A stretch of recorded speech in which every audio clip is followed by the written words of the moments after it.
Welcome back. Our next guests today are at the heart of the climate conversation here in Sarnia Lambton. With 2 natural gas power projects on the table, the debate over our region's energy future is constantly generating discussion. Marian and Allan McKeown from Climate Action Sarnia Lambton are here to talk to us about these projects and an upcoming event that they're hosting. Welcome, Marian and Allan. Thank you for being here. Thank you. Thanks, Marlon. Thanks for having us. Yeah, anytime. So why don't we start with the Climate Action Sarnia Lambton organization. Tell us who you are and what do you do? Well, we started in about 2019, and after some discernment, we decided that we would focus on issues like natural burials, biodiversity, doing some tree planting, mini forest initiatives, and education. We've had a mini speaker series, and this year we're moving into a little different mode, our Climate Cafes, which we'll be talking about a little bit later, I think. Yeah, that's right.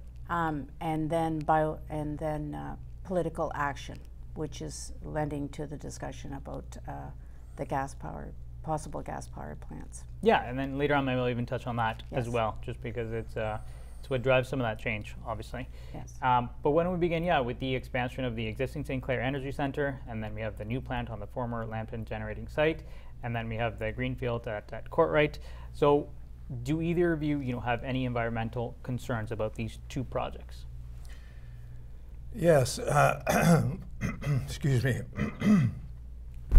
Well, first of all, it's important for people to realize that, the Ford government, the Ontario government wants to expand our electricity generation capacity, which is predicted to increase significantly over the years.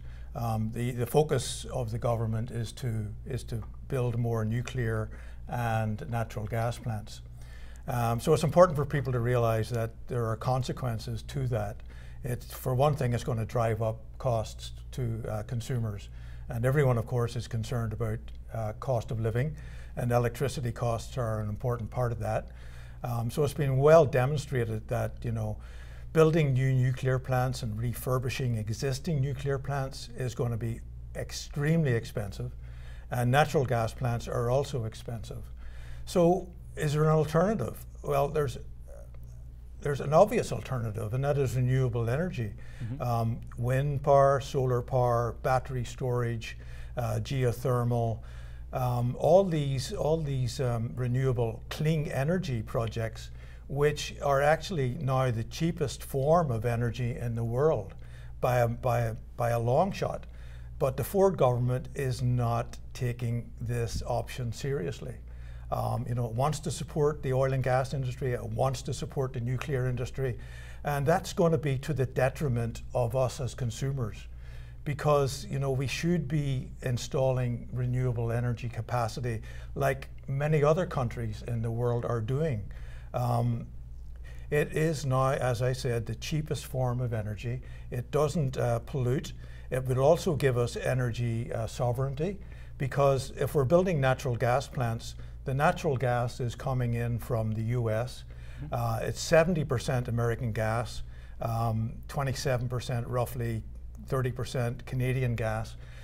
So, we will be at the whim of, say, the Trump administration if they want to shut off natural gas transmission into Ontario. We're at risk of that. So why would we want to risk that? Why would we want to risk our health? Because these natural gas plants do threaten our health. And why would we not want to build cheap, renewable, clean energy? It's just not on Ford's agenda, and people need to be aware that, that's the route we really want to go. Okay, and speaking of alternative options, how realistic are these for our region? I mean, I know for some of these options, some of them are already in place, like you see, windmills on the highway and that kind of thing, but it's very prominent when we talk about these alternatives, your location, right, for some of them. So how realistic are these when it comes to Sarnia Lambton and the region? Yeah, obviously, when wind turbines and solar were installed some years ago, a lot of people were upset, and rightly so, because municipalities didn't have, a lot of say over where they were located. But that was some years ago. Now there are stricter rules as to where they can be located. But the problem is the Ford government is giving preference to the oil and gas industry, the gas industry and the nuclear industry. And they're putting in restrictions as to where wind and solar and battery storage can go. So it's not a level playing field, but it should be a level playing field because, you know, there will be restrictions on where they can be built. But, you know, I agree that, you know, solar farms should not be installed on agricultural land, but there are many other options. You're having an event here on October 5th, the Climate Caffe. What is the purpose of the event, and what do you want people to walk away with as far as, you know, climate? Well, I think a lot of people are feeling a lot of anxiety about climate change because they feel a little bit helpless in their own lives.